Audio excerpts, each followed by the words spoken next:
আমি জানতে পারি আমার পিতৃ হত্যার চরম প্রতিশোধ ও স্বর্গবর্তমাতার ত্রিভুবনে হয়ে থাকে আমি অজয়। ওরে বৎস মহিষাসুর, আমার অন্তবর্দার নাহির সত্য শক্তি অন্যমর চাউরি নত্যপতি। না না না, ওদের মধ্যে যদি আমার অন্তবর দিতে পারবে না, তাহলে বন্ধুরা প্রিয়জন, অন্যবর নাহি প্রিয়জন, চলে যান ব্রহ্ম লোকে।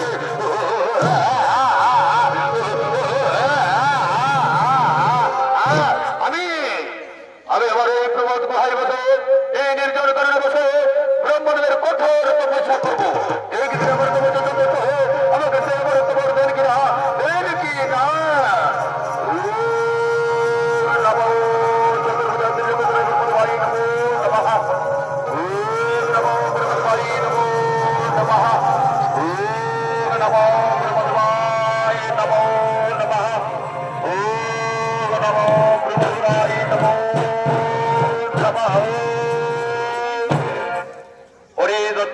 মহান ওরে কি জন্য করো বারবার আহ্বান, বলবো আমি তোমার তপস্যায় সন্তুষ্ট, আর তুমি তোমার মনোমত ইচ্ছে মতো বর চেয়ে নাও।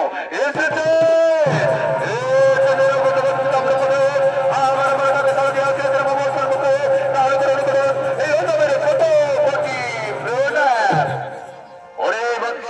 মহান, আজ আমি তোমার তপস্যায় সন্তুষ্ট বৎস, আজ তুমি তোমার মনোমত ইচ্ছে মতো বর চেয়ে নাও। আজ তুমি আমার কাছে যে বর চাইবে, আমি সঙ্গে সঙ্গে তোমায় সেবনেই করিব সমর্পণ। আমি তাকে কি বলছি, ওর যদি আমায় দেবেন তাহলে আমায় এবার দিন। আমি যেন বাহুবলের হয়ে থাকি ভূমাতারে অজয়।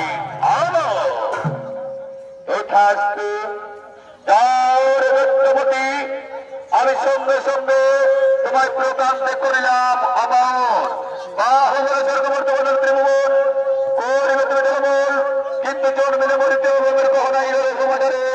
তাই আরে বৎস, এই দিনতে নারীর হরিবে জীবন, এই দিন নারীর করিবে নির্যাতন, সেই দিন নস্য মরণ ও নারীর হরতেই হইবে মরণ।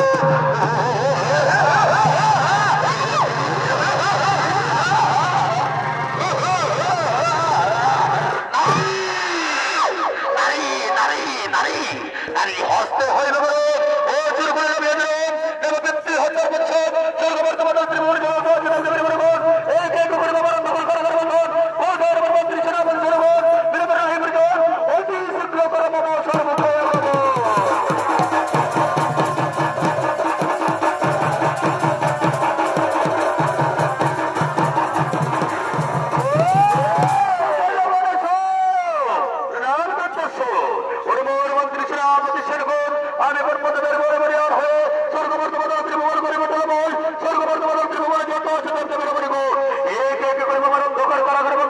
তারপর করিব স্বর্গ রাজ্য আক্রমণ।